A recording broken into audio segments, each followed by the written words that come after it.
journey and apprentice. I think that these last three bullet points are something that Home Forward is, I think, really leaning into and leading the way in a lot of ways to track not just not just overall apprenticeship, but actually to make sure that we're hitting the 20% BIPOC and the 9% female hours in both apprenticeship and journey level. And that's a really sort of important designation that seems small, but that way, it helps ensure that people are actually able, given the resources and the supports in order to complete their apprenticeship programs and have opportunities as journey level workers as well. And then I think one exciting thing for Home Forward is the implementation of the Positive Job Site Culture Program as a requirement for this project and actually all of Home Forward's projects going forward. And the way this is stipulated is that it doesn't have to be a specific program, but there are a series of programs in our region that are have been vetted and accredited. So at Walsh, we've chosen to implement the Rise Up program, which was originally developed by ANU in Seattle, but is administered by Oregon Tradeswomen here in Portland. And we're really excited. We have used it on a few of our projects, but this will be the sort of most robust implementation for us. And for those who aren't familiar with the sort of Safe for Hate Coalition and the work around job site culture, it's really attempting to shift the job site culture for workers to make it free of harassment, bullying, racism, and address sort of some of the real underlying challenges that exist in construction and the culture of construction to make it more welcome and open sort of anyone who wants great living wage jobs. So that's what that program is. I think that kind of kicks us into sort of our specifics. You can go to the next slide, and I will hand this over to Pamela. And really where we want to go now is sort of what processes does Home Forward use to engage community when first approaching projects and then the design. Great. So thanks.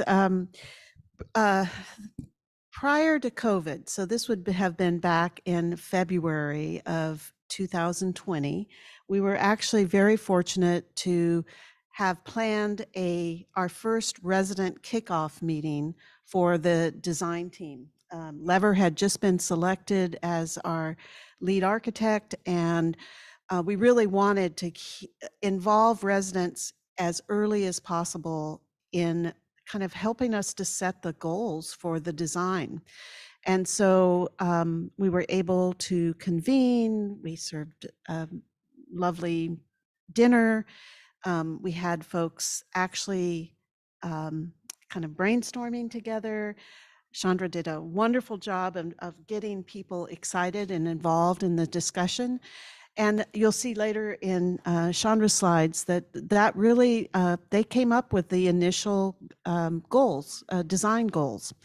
So we were fortunate to have done that in person, because then as the project went on, it got harder and harder to get residents involved via Zoom. It's just not a really resident-friendly, everybody's nodding. You've had this experience too. So what we have done, so then by May of 2000, make sure I'm getting the year right, 20, we kicked off our first community advisory committee process, first time by Zoom. So a huge learning curve to pull this together. And I'm sure many of you also went through this kind of process.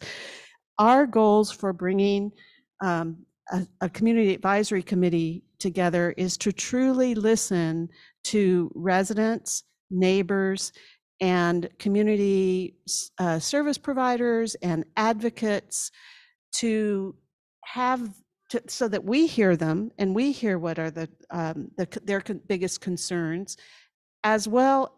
And then I also shouldn't definitely not leave out the neighbors and the neighborhood associations. But that not only are we hearing it, they're hearing each other. So in a way, our biggest goal would be that they are coming together as a community and will be welcoming all these new residents to this part of Portland. And So definitely current residents, neighbors, neighborhood associations, and those service providers.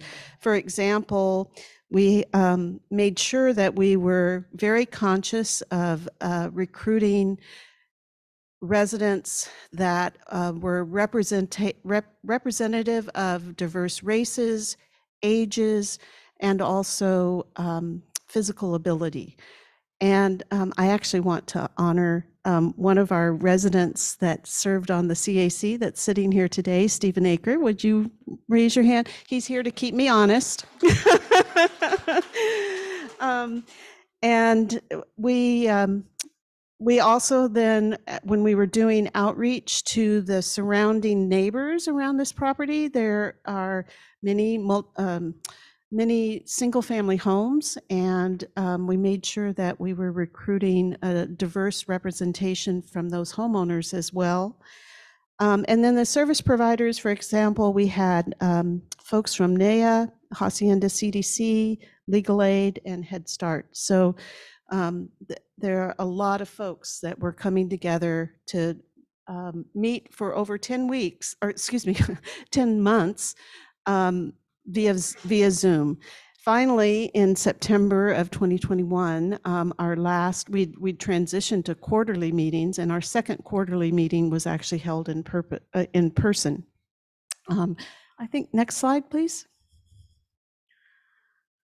So I threw this in. I don't know how many of you are familiar with the International Association of Public Participation Professionals. It's a professional organization, and the acronym is IAP2. I'm not going to go through all of these, but just think of this as a continuum of going from the left side of the slide over to the right, of going from inform, consult, involve, collaborate, and empower. We have never been able to reach what I, as a public participation groupie, would hope that we could eventually get to, which is that side of empower, which really, I think there's some excellent examples of where that's starting to happen. It's in the economic participation realm of folks actually being able to have an amount of money and come together from grassroots community members, really trying to decide what are the priorities and where should money go to, and a sizable chunk of money. So those are all things that you can search on the web and are really wonderful examples of empower. We really are in the consult and trying to move more into the involve category. So listening, considering what folks are saying, and providing feedback and trying to be transparent about why we're making the decisions we're doing. So that's really the purpose of the CAC. So next slide. So this was an example early on in our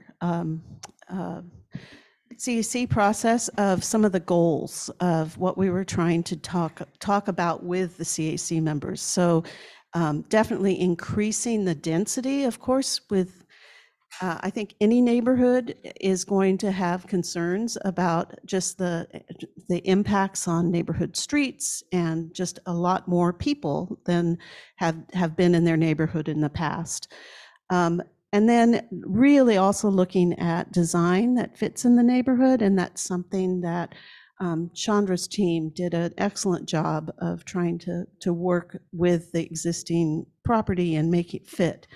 Educational opportunities, because there are so many children that currently are on the site and will be on the site in the future.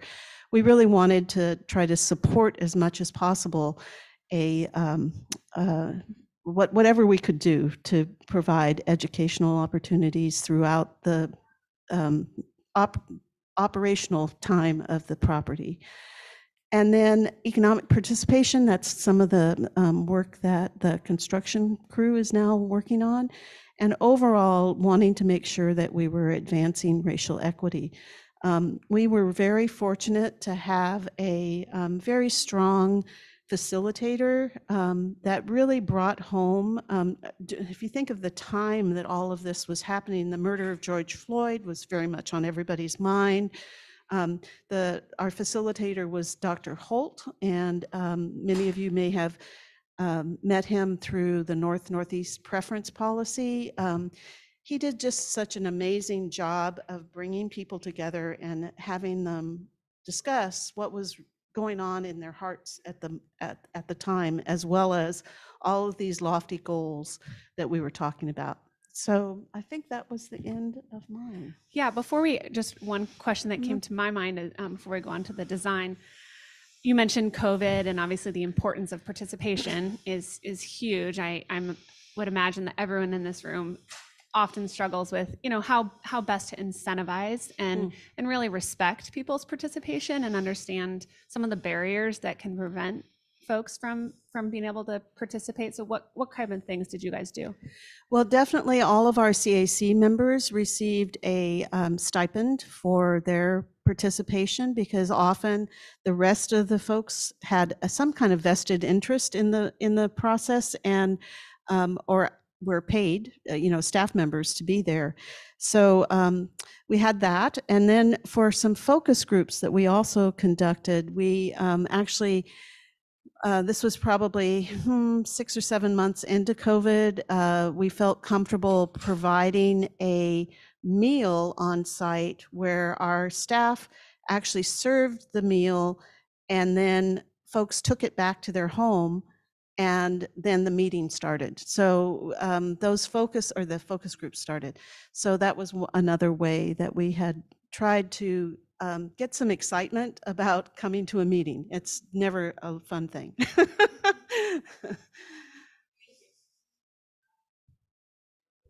Shonda, obviously I imagine there was a lot of great content that came from the CIC and sort of other engagement. So I think we'd love to hear how now that really came into the design process. Yeah, I mean, having the CAC put together by Home Forward was really great, because it was all folks who were, either lived close by or worked with residents in some other way. And, at the first meeting that we had that was in person, folks got dinner and childcare and also a gift card, right? So everyone was excited to sort of come to that. And so then all the other things Pamela's talking about are like, how do you get people to come to these Zoom meetings? And so some of the things we did were, having an art contest that we assumed was going to be for kids. I don't think we said explicitly it was going to be for kids, but a lot of people, a lot of adults, a lot of parents also submitted for this art contest. And, what we asked was like, design your dream home. What would you like to live in? What are the qualities of that space? Because when we talked to them in person, our first questions were, what do you love about where you live? What do you not like about where you live? And so it got people sort of thinking about that, so that then they could go on to this art program and design something that they loved. So we got a lot of great entries that talked about like quality of light or comfy furniture and bright colors, and being able to see outside. And so here's an example of some of those. Some of those homes had swing sets in them. Some of them had Disney. The one in the upper right was one of the parents who was made a very lush and opulent and velvety sort of space that was really cool. So, they gave us a few words about what they had drawn. And some did collages, which was really great. So they could go away, do this for a while, and then come back and send it in. And then when we had a special meeting that was just about the art contest where we could award a prize. But what we had decided was there were so many great entries, and we didn't want to just give one prize. And so Pamela was like, it's okay, we're going to give everyone a prize. We'll just give a bigger prize to sort of the number one, right? So that got kids and parents really excited that they were all going to get this gift card. And so the one that actually won on the next slide, they were all great, but this one was a home for a llama, and it was just so cute, that we were like, well, we got to pick that one. And the students, or the kids there, they really talked to us about it when they came to the Zoom meeting to tell us, what it was and what they were excited about in there. And so that was one of the ways we kind of reached out and had community members sort of interact with us in a different way instead of just the formal Zoom meeting, going through the design and saying, here's where we are and what do you think of this? There were other ways that we wanted to engage. So we did that. We also reached out because there were some like a 17-year-old and a 20-year-old living in one of the units, and they'd lived there their whole lives. So this was their neighborhood. They knew it very well. And we wanted to talk to them about like, well, what are the things that were missing when you were a kid, or what are the things that you remember when you were little, and then compare them to now. Like, how can we build a community that sort of recognizes all the various age groups that are going to end up being there, because 187 families living in one space, it's, you know, there's bound to be sort of every age of kid. So we did that. We also ran a Your Street, Your Voice program. Wait, before you go is on, that the I next just one? have Okay. to point out that the llama's name is Aspen. In Yeah. case it's very small, like writing, but I just love that, and I won't read all of know. it. But this is his garden, Yeah. or their garden, and yeah, it is very organized and minimalistic. Yeah, it is. It's very I just- organized. so the comments from the youth that created this are Yes. amazing.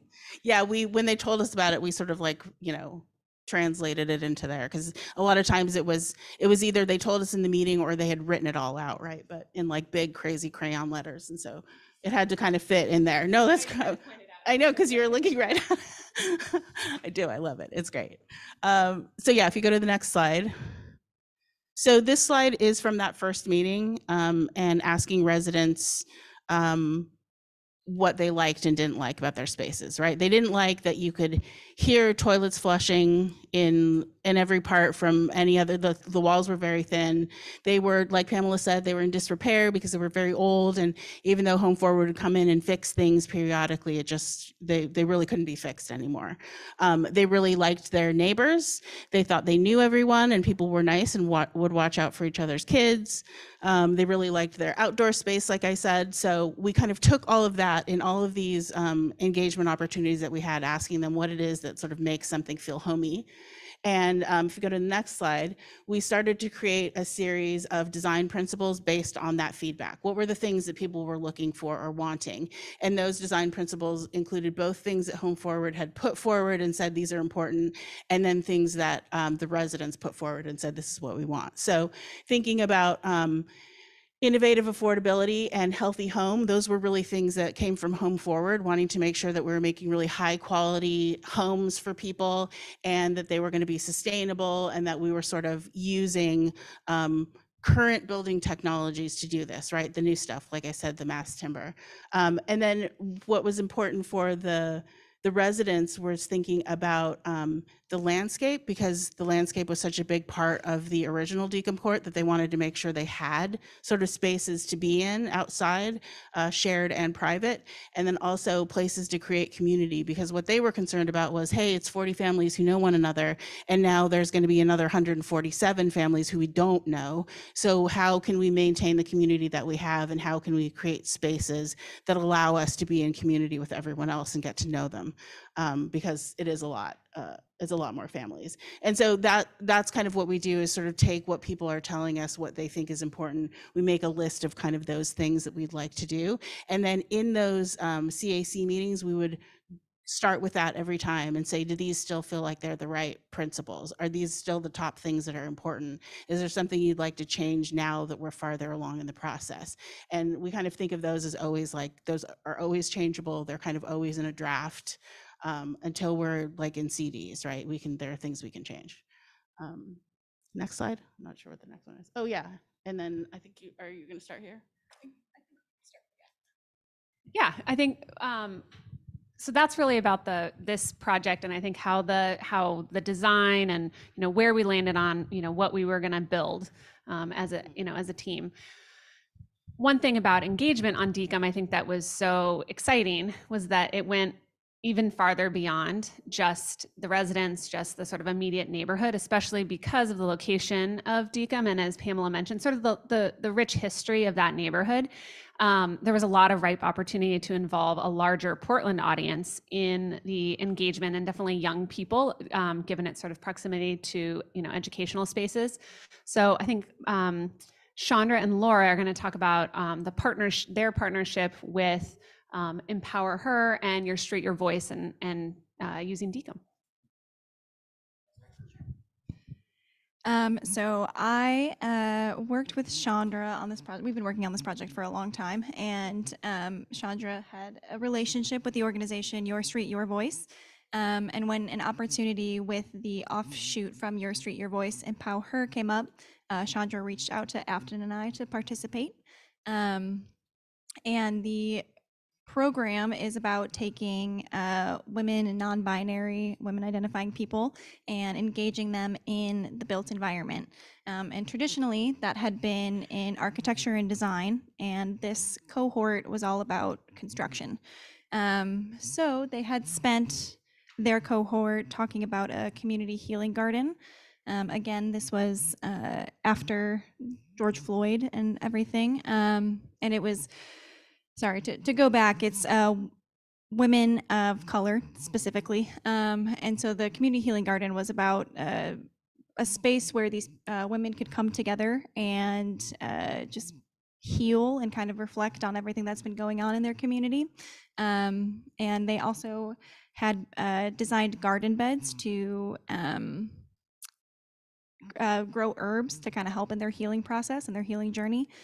So I was lucky enough to participate with that organization in trying to help bring kind of the construction aspect to the program. So I worked with some of our subcontractors in getting materials and helping organize the day and bringing, safety vests and hard hats and volunteers from our company to help work with the young women and help design and build out the space. And yeah, these are some photos from the day. Throwing dirt in some garden beds, building some garden beds. It was an awesome experience. A lot of times with youths, you kind of fear that they're going to be pretty disengaged, but everyone was super engaged and super excited and asking questions about the construction industry the entire time. I think we did the build out over 3 weekends, and there was live music and food, and family members joined, community members joined. So it was just a really positive, neat experience. And it all ties back to Dekum Court, which I'll let Chandra talk about that. Yeah, it was so amazing because Afton and Laura had always been telling me anything you need, like if you want us to engage in any way with any groups, any things that you're bringing together. And so when this opportunity for Empower Her came up, the students had been designing spaces and designing things, right? So then they chose ones that were going to get built. And, Walsh got the materials and tools and showed them how to use them. And so it was really great to have this really full, continuous, like design to construction opportunity for them. And so that's, Empower Her does a lot of different things. Your Street, Your Voice is a program that's really about just going through a design process and trying to think of how design can be a tool for social change, can be a tool for empowering neighbors, for making neighborhoods better or safer, and based on those young people's experience in their own neighborhoods, right? So they could choose to build whatever they want. We decided that, Dekum Court was the site, there was going to be housing, but what else did they want to put there, right? And so they came up with a lot of great things like a dog water park is very important for this housing or like a library is very important, right? So they would go through this design process, and we were able to get some of the students or some of the kids who actually lived at Dekum to participate in this. That's what we were really trying to do, was engage as many of the young people on site as we could. And so we got a couple of them. That was awesome. Then we kind of transitioned into another program that we created that sort of comes after these programs, where you sort of job shadow. It's sort of like a mini internship, but you just kind of sit with us in meetings and kind of learn about design and construction and what options are out there, just to see if it's like, oh, are you still interested? Because we're really excited about using this kind of work to increase the number of students of color who are in the pipeline getting to design and construction industry. Because so I'm an architect, I'm a licensed architect here in Oregon, and I'm part of the AIA, which is our professional organization. And in Oregon, there are 4 architects who identify as Black in the AIA, right? So it doesn't include people who are not part of the AIA. It doesn't include people who prefer not to list their ethnicities. It doesn't include people who are 2 or more races. And I'm Black and Hispanic. And so originally I put myself down as 2 or more races because that's who I am. I'm many things, just like we are all many things. But then I saw that there were 8 Latinas on the AIA list and only 3 Black folks, 2 men and 1 woman. And so I said, well, I'm going to be Black for the AIA, and I'm totally fine with that because representation and visibility is really important to me. And so that's what I'm trying to do with these students, is like all these ways that we can work with owners and with contractors and with resident services and everyone who's actually working with people, any ways that we can do where we can get some kids to see that this is a career path for them. I'm hoping that in 10 years, there's at least 1 more Black person in Oregon who's a licensed architect through the AIA. So that's kind of how we work with all of these programs. And it's so great to work with Walsh. We've worked with them on projects before, and we're really focused on community and equity and integrating everything we could. So this is an awesome relationship that we will keep doing all of this work together. It's really cool. Yeah, thank you. Yeah, I think that's one of the biggest takeaways is these projects, all of your projects are such ripe opportunities to, really engage young people. And so they can see, instead of, oh, I want to be a plumber, it's like, oh, this is what a plumber does on a project, and this is what it looks like. And I can build in my neighborhood and then drive by it every day and be like, oh, I built that, so I think using these projects as really tangible opportunities to engage sort of the next generation in the design space and construction space is such an amazing opportunity we all need to continually harness as best we can. I think I'll transition us slightly to construction, which is, what I like to talk about, and how the construction team engaged with the CAC, engaged with the community, and how we achieve, the construction side of the equity goals. I'll pass to Laura. Yeah, so I'll start with the CAC. So back during pre-construction, what Pamela was talking about, the 10 months of the Zoom meetings of the CACs, we were invited to participate to talk about COVID participation and contracting. So one thing that, they set these goals, there's a 28% COVID participation goal on the project, and those other numbers that Afton was running through. One thing, for people at Walsh, it's important for us to be transparent about how we plan to achieve those goals rather than, well, we're just going to do the best we can. So we worked pretty diligently for a while to try and come up with a, sorry guys, I thought I had that on silent. That's our cider. Yeah, to be transparent about how we plan to achieve those goals. So we worked diligently for a while to come up with that plan, and we presented it at the CAC to get their input. So the way that was kind of unique to this project specifically, but so in the contracting world, your mechanical, electrical, plumbing, and fire sprinkler subs tend to be some of your biggest contracts. And so to hit those goals, it was really important for us to have 30% participation on those contracts. So we ran our bidding process a little differently. We requested that subcontractors provide a statement of qualifications that speaks to how they plan to achieve that 30% participation, as well as their plan for achieving the other goals set forth by Home Forward. And then through that, we selected those who we requested proposals from. And so in doing so, we were able to achieve quite a high percentage of participation just through those 4 large contracts. And then after that, we kind of have additional buckets of how we contract to achieve those goals. One being negotiated contracts. So we have some scopes of work that we know that we have COVID certified firms who we've worked with and have proven themselves in the past. And so we work with Home Forward to negotiate with them. And then we also do select bid. So in industries or scopes where we know that we have a large pool of COVID certified firms, like drywall, landscaping, concrete, we will work to promote specifically to those firms. And so we'll get a pool of 3 to 5 COVID certified firms from there and select from there.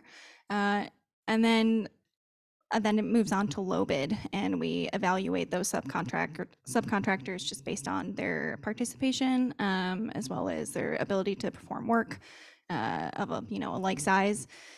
So anyways, we kind of set forth a plan for how, sorry, this is getting into the weeds and the details of it, but of how we plan to achieve that 30% or 28% goal, and put that forth with the CAC.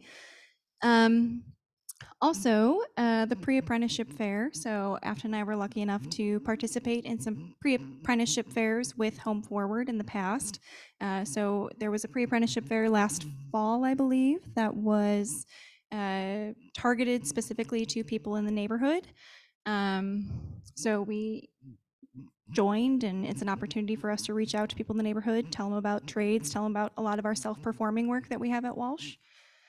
But I'm more the day-to-day person. I'm an assistant superintendent, like I said. So one thing that we implemented on the Dekum Court project specifically was to do quarterly updates, construction updates. So the idea behind those construction updates is that we are going out to the neighbors and we're handing them physical construction updates, residents and neighbors in the area, just kind of giving them an update on activities on the construction site. Yeah, there it is. Yeah.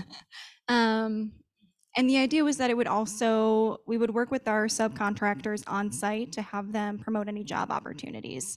So that job opportunities are going out to neighbors and residents in the immediate area. And it was available in paper form and email. Yeah, our thought was this job site is in the middle of such a deeply connected residential community that, in our inability to let people walk on the job site and familiarize themselves with it, we really wanted to open ourselves up to the community. And so kind of staying in constant communication with them, letting them know what's going on site felt really important. And in that way, so we not only do we have like construction updates about what's going on site, but kind of constant communication about, hey, we're going to be doing a big electrical dig here this week. Be mindful of the, there's going to be people working around, but also with the residents, constant communication of like, for example, one day we had to move a transformer and the residents were going to be without power for 2 to 8 hours possibly. And so giving them ample notice, and also, thinking about in terms of like an equity lens, what it might mean to those residents to lose power for potentially 8 hours. So we ended up, connecting a bunch of electrical cords and spider boxes, and we ran to every single unit and plugged in their refrigerators so that the residents wouldn't, lose their perishable foods that day. It ended up being only a 45-minute power outage, and by the time we were done connecting all of the refrigerators, it was done. But things like that are super worth it. But on that day-to-day basis, like continuing to just get to know the neighbors, going door to door, meeting them. I've interacted with all of the residents at Dekum Court. One neighbor across the street, there's this giant gorgeous Doug fir in the middle of the property. And unfortunately, we had to tear quite a few trees down for the new buildings. So this Doug fir had to come down, and she came up and was like, "Can I just say goodbye to the tree?" And so we walked around site, and she just sat with the tree for a while and like left with tears in her eyes, and it was super impactful. So just little things like, okay, so the guy that was demoing the trees, we just asked him to take some pieces of it, and we built her a bench. Or examples like, during our electrical underground work, we had to tear up some of the sidewalk, and we were planning on asphalt coal patching back the sidewalk the next day, but a neighbor came up to me and said, "Hey, my brother is in a wheelchair and he uses this path every single day to get to the bus." And it was like, okay, switching up the plan, we're gonna go get some asphalt coal patch right now, and we're gonna patch it right now. Like, Herc Reynolds, can you get a plate compactor for us right now? So just kind of staying flexible and responding to the residents' needs as you're going through construction. Yeah. Thank you, Laura. That's all great examples. And I think it's a perfect transition to, I guess as we moved our way through the journey of this project, we talked about the initial funding and sort of the idea and the housing and how it was going to be designed, and then sort of the details of the construction with, well, really, it's at the end of the day, it's all to serve the residents, and to make beautiful homes and affordable housing, accessible to residents. So I think it's a good way to end before we go to questions on really Shalana walking through the experience of the residents. Yes. Before I start, I will say I love this site. I love the residents there. Yeah, during this whole process, we are continuing to provide services to the residents there. We are continuing to provide resources. We are continuing to provide that support that the residents need during this time. Um, we are also really pushing out our outreach events. We recently had a community celebration slash resource fair where we invited the residents out. We invited our community partners, had a barbecue, and face painter for the kids. It was just a real fun afternoon. Residents loved it, and we are really being intentional with our outreach during this time to the folks that live there, because we know this process isn't the easiest. So we want to let our residents know that we are there for them and continue to support. Can you go to the next slide? There was a slide about partnerships. Did one of you guys want to touch on it, or did we cover most of it? I think what this was a slide actually from one of the CAC meetings, Oh, okay. and it just gives an example of the partnerships that our resident services team have really focused on specifically for just this property. I mean, they have lots of partnerships throughout Multnomah County for all of our properties, or as many properties as we possibly can touch. And I think it just gives the example of our staff team can't do it all. It is so important that we reach out and work with lots of community partners in providing services. So. Perfect. Well, we can just go to the questions slide. I think it's probably a good opportunity if anyone has questions for any of the members on the team about anything we talked about, something we've missed or forgot. And I don't know if there's online people, how they ask questions if they do, but okay, you'll do that. Okay, great. Yeah, go ahead.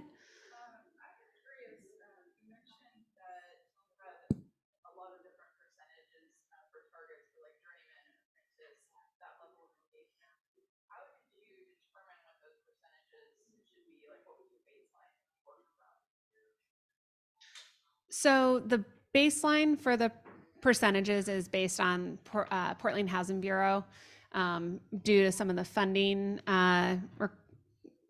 requirements. And so that's that kind of 20%.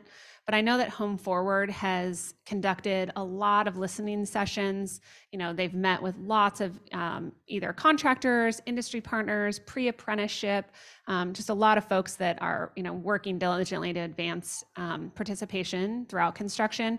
And Pamela, you can speak more, but I guess I felt like Home Forward has very much wanted to find goals that are achievable with work, you know, not easy to achieve, and ones that'll be meaningful, but that, you know, if we really, you know, pull together, we can still achieve them. Right.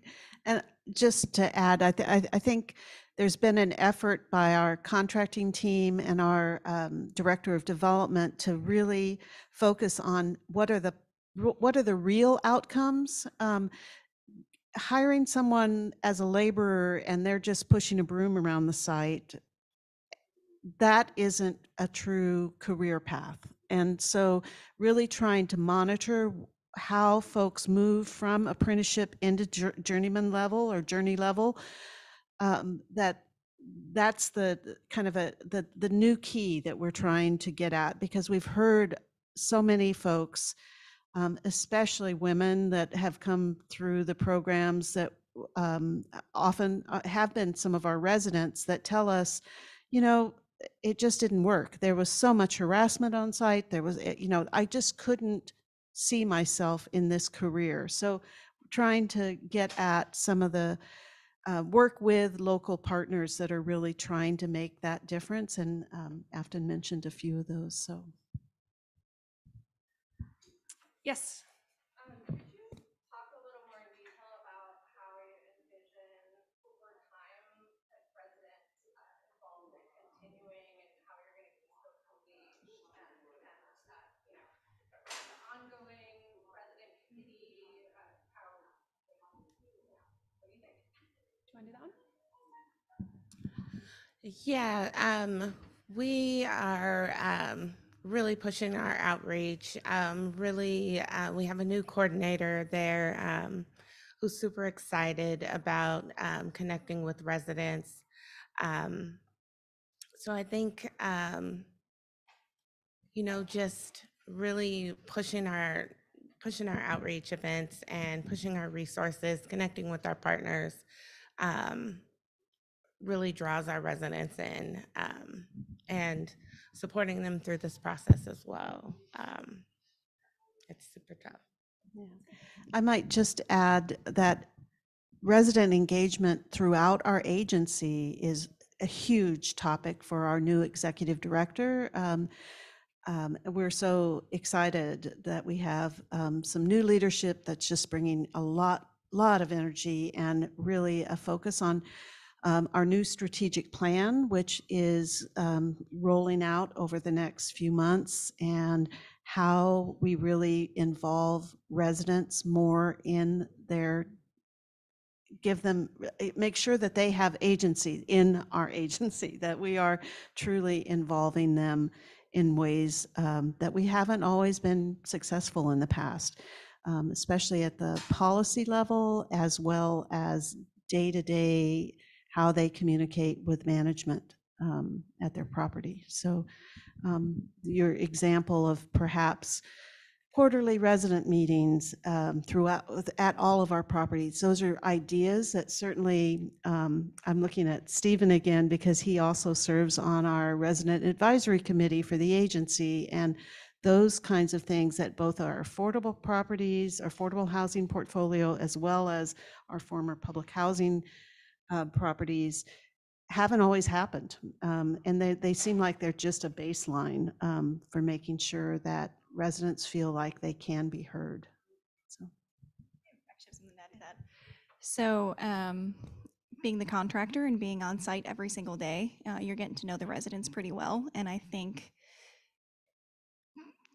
getting to know them, talking to them every single day, kind of engaging them in the construction process, telling them what's going on, asking them questions about themselves, really keeps them engaged in the project itself and helps them take ownership over the project. And so, when there's a CAC meeting come up or an event coming up, you'd be like, hey, you going to that? Cool, I'll be there. Just things like that kind of keep them feeling like they are taking part. It's a partnership in the redevelopment. Oh my gosh, so many. Okay, you're up front. This is for Chandra.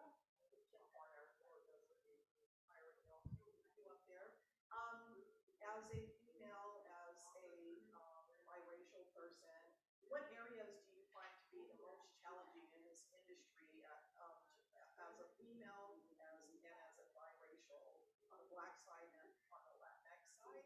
And then what are the best opportunities? Female, Black, and Latinx.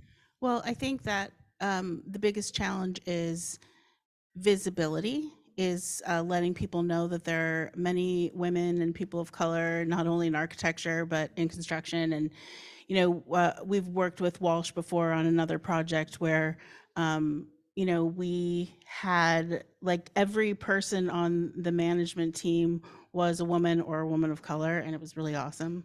And so being able to recognize or understand like who values that, who shares our values, right? And are also pushing that kind of equity on the job site all the time and care about it whether or not the client cares about it or not, right? I think that's really important. That's sort of an opportunity that people can take where you partner with someone and you work together to kind of push things forward, right? To say like, yes, this is a lot of work, but if we're all on board already on the team, there's so many things that we can do if we're not like fighting against any kind of resistance to creating like, stretch opportunities for subs who maybe haven't worked at that level of finish or haven't worked at that scale, 187 units, it's a big project. So understanding who those, who you can have partnerships with that are really pushing for the same things that you are, right? I think that a lot of times what has happened in the past in architecture is, and I say in the past because I've been working with Walsh a bunch in the last few years, and so I really feel like this is a new time. But it used to be that if you were a woman on the job site, there were mostly men who were in the trailer, right? And it was a lot about sort of who had the loudest voice in the room, right? And so you had to be like, well, I'm gonna have to be a bitch today because I have to fight with these contractors, right? But when I'm working with Afton and Laura and the folks at Walsh, like we're all just on the same team trying to get the project done, right? And so I recognize now that's a possibility. So that's what I want to go for, right? If we're working with someone who is, really hard to work with and is hard for everyone, then we have to have a lot of hard conversations. And I think what I've recognized is that I just have to get really comfortable with being uncomfortable and having a hard conversation with someone on the job site who, seems to be really dismissing someone else's voice. It could be my voice, it could be someone else's voice. But for me, that's important to step in and be like, oh, I don't really want to do this, but you have to stop what you're doing because it's terrible.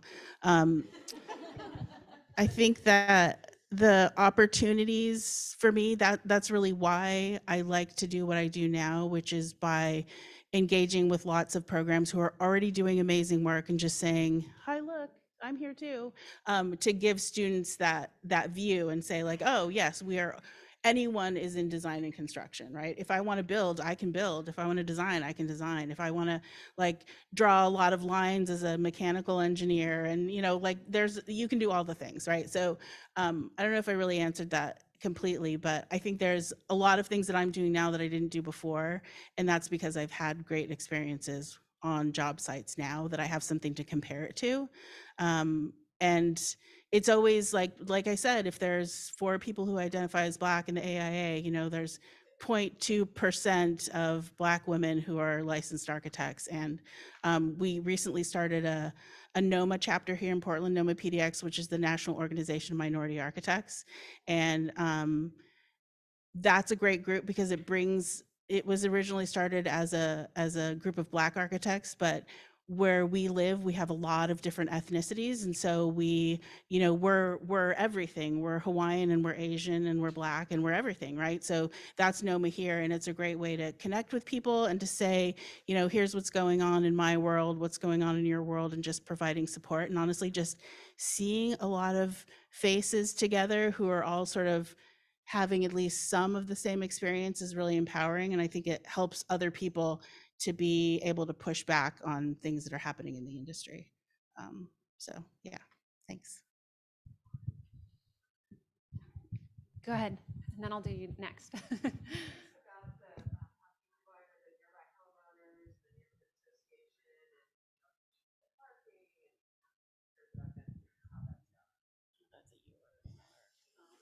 You want to take it? Yeah, you go for it. Never an easy discussion. From the homeowner's perspective, we couldn't have put more. They would have liked as much parking as we could have possibly fit, and so we just had to continue to talk about a balance of trying to recognize that we are still in a period where people need their cars and that we will have on-site parking. But at the same time, the transition is coming over the next few decades that we won't be as dependent on our own individual vehicles. It was a hard discussion. It was a really hard discussion. We are currently in another project in Portland in a neighborhood that is much more vocal, really having to change our plans and try to put in more parking because they were so angry. So, it's going to be different with each neighborhood.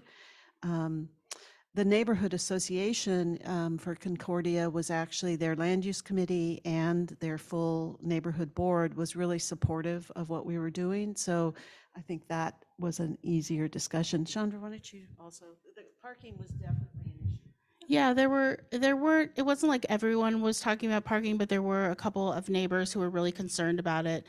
The site is so big that there are sort of different entries from different places on the site, and where some of them were living was really close to the entry, so they were really concerned about the amount of traffic that was going to be created coming into the parking area. And what we talked about, because there was no way that we were going to put in 187 spaces, that was just going to eat up the whole site, make it so there wasn't room for a playground, or there wasn't room for a community center, or we couldn't save all the mature trees. There were a lot of things that would have been kind of wrecked if we'd tried to put in that amount of parking. And we weren't required to put in any parking, and so that conversation is very difficult. But really what we focused on was, if we were to put in that amount of parking, like, it doesn't matter where we imagine it on the site, it feels awkward. These neighbors won't like it, or if it's over there, these neighbors won't like it. So there isn't something that we could get to in the middle that would have made them happy. So we really just focused on, what do you lose if you have to include this much parking to appease neighbors? You have to lose one of these many things. You can't build as many units, or all of those things that I mentioned before. And so we really just tried to focus on that, knowing that there was never a way that we were going to really make them happy, right? So we had to say, like, these are the things that you're getting in order to not have that parking. Yes, there's more street parking. I also always kind of look at the neighborhood and I'm like, oh, I don't know if I can sympathize with you, because you all have driveways. So, the street parking is for people who don't have driveways. I don't know. That's a very hard discussion to have. But I also love my car. It's funny, I'm not sure I would have, when I started this 15 years ago, I've been like, I talk about, tell myself, you'll talk about parking a lot. I don't think I would have envisioned that. There's a question in the back. Yes.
Well, one program many years ago, I've been at Home Forward now for 20 years, but prior to that, I worked for Department of Land Conservation and Development in Salem, and managed a program called the Transportation Growth Management Program, TGM.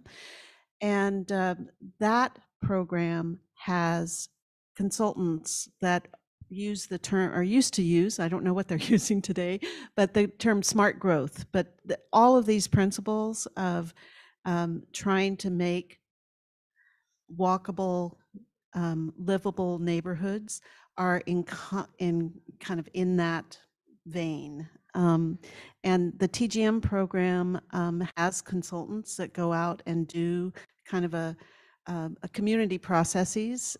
So that's the first thing that comes to my mind for rural communities, because we certainly used to have lots of workshops out in more rural parts of the state.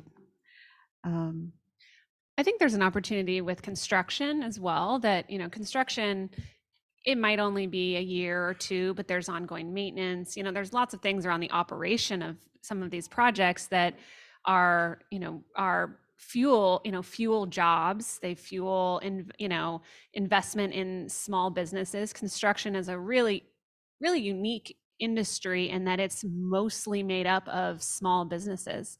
And small businesses can do big projects and big contracts. And I think that that's one thing that we always try to do, because we work throughout the state, is use as many local businesses as we can, that can do the work, that have the capacity. Oftentimes they're very busy as well, and help grow those workforces. We've found on the equity side, COVID hasn't had quite as much reach kind of across this, in more rural communities, but I I do very firmly believe that it is not because there are not businesses owned by people of color. It is that they are not certified. They don't necessarily know the benefits or see the benefits to them, but that those businesses exist. They just aren't maybe as organized, but local chambers of commerce and, local churches, things like that, where, probably a lot of the construction, small business owners all convene and know each other, spend time at the hardware store, wherever it might be. And so tapping into those local business communities who then will get to work on these projects is an opportunity. I actually have a thought on this as well, really quick. Sorry. So I am from the MERP program at Portland State University, the Urban and Regional Planning program. And as a part of our final project, you select a community to work with or a project to work on. And we worked out in Umatilla, actually, and had such great success working with the residents and the elected officials in the neighborhood. And I think they were kind of forced to work with us because we were students and they were going to be jerks if they trampled on our dreams. So kind of, like mobilizing the community in that way, like we had the whole community behind us, and it really, I think, kind of forced elected officials to kind of change their perspective a little bit. And yeah, I just think going to those resources, students are a great resource in that way. Yeah. Yeah, I have a question. So, because we are selectively delaying part of the project for phase two, it means there's a possibility that there's a higher total cost, higher design fees, longer than first plan. What is the strategy for you to use that extra cost, so we have extra money for programming? Yeah, that's a really good question. I think it's like all of these projects, there are so many balances that we have to make and give and takes. And I think, Home Forward was very clear on their priorities. And one of those priorities was ensuring that residents didn't have to be sort of extra displaced from the neighborhood. So that was really a very high priority. And this site lended itself to doing that type of phasing really well.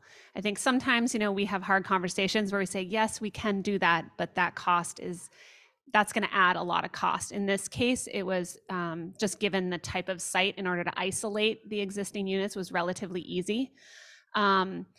Construction pricing, this project has been in the works for a long time. I don't think we anticipated this type of crazy escalation. I like to be optimistic, and the crazy thing is that for this particular project, that might not actually be a bad thing, that some of this gets a little bit delayed. And we're hoping to see some stabilization.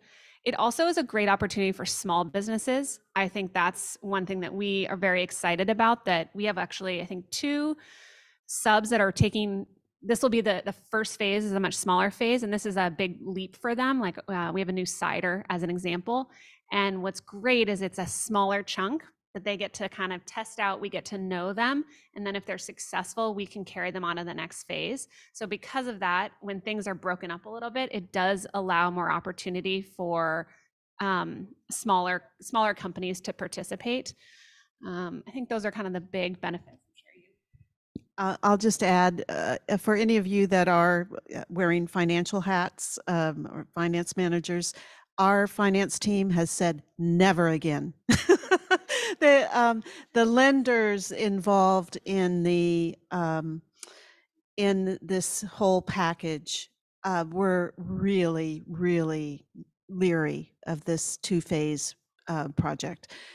In the future, we would just do, if the land would allow, the site would allow it, we would just do a phase 1, but we wouldn't bid out or try to get our financial team together for the whole 2 phases all at once. So 2 distinct contracts.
I mean, I can speak to the architecture side and let Pamela speak to the financing side. In terms of our consultants, our engineers, landscape, civil, mechanical, electrical, structural, all the other folks that we work with on the project. Over the last 5 years, we had been making a concerted effort to find other consultants to work with, because we had been typically working with the same structural engineer, the same big, MEP teams, and we wanted to open it up more and say, like, look, yes, we love all of these folks that we've been working with. They do a great job, but there are bound to be many others who we've never worked with. And so, our marketing team sort of made a list of like, hey, here's all the other possibilities that are out there that are women or minority owned businesses or other small businesses that we could potentially partner with on specific projects that were an appropriate size for their experience, or having, 2 structural engineers, like on a project we're working on now, which is the big structural engineer that we always work with, plus a new company that's owned by an Indigenous man as a structural engineer. And so he's taken part of the scope and they've taken part of the scope, right? And so it's very intentional to say, like, look, we need to give business to other folks and work with other folks. We'll make some great partnerships, and maybe we'll find that, like, we love their style and we just like get each other and work really closely, right? But there's plenty of work for everyone if we don't give all of our jobs to the exact same team over and over again. So in architecture, we are really doing that, and other firms are doing that as well. And so we end up battling for like same team members sometimes on projects, because there's only so many of the small electrical or women-owned electrical teams out there. So that's what we're doing in terms of consultants who are on the design team. And do you want to talk about other things, Linders? Or Well, the finance team and their process is always this amazing, magical black box to me. So I'm not the best person to comment on what they're doing, but this is a tax credit project in addition to the Metro funding. And I think that your comment or your suggestion that, we require in our RFPs for the tax credit investors, that we include some equity goals in that as well. I honestly don't know if that's already happening, but I'm going to take that back to our team as a good suggestion. Last question, and that way people can get some coffee or something. Go ahead. This is more on the construction side with the COVID certification and those requirements. I think that on development team, a common refrain that is heard is that, and also on the GC side, is that it's difficult to get to that threshold, and find that there's just not enough people out there to meet those COVID limit levels. And I was wondering, I know that Walsh seems to do very well with that, and other projects just seem to hit those goals with ease. And so I'm curious, could you speak to that sort of idea, or I wouldn't call it a complaint, but I love the apprenticeship model and the pairing of like a less experienced contractor with more experience. And so if it was up to me, that would happen across the board with everybody in the industry. So I'm just curious, your experience, if it really is a challenge, that it would be better to not work in this COVID certification structure, or if you feel like it's achievable and Yeah, thank you for the question. I'm going to stay a little bit away from sort of COVID or not COVID. That's a political powder keg, I think, to some extent. But I do think that if we want to see change, there needs to be numbers that we track to that encourage participation. We tried it without goals for a very long time, and that did not, that didn't do anything. So we have to have some way to incentivize and encourage, minority and women-owned small businesses and allow them the opportunity for contracts. I think partnerships are amazing. That's something that we're really trying to push across the board. And I would say for the first time, I get a call once a month from one of our majority owned subcontractors saying, I want a partner. Can you find me a partner? And so, I'm always looking. So I think that they're starting to understand that that's something that they need to do, that it's not just on the burden of these, small businesses. It is very much on the burden of the larger businesses to find folks to mentor and to grow with.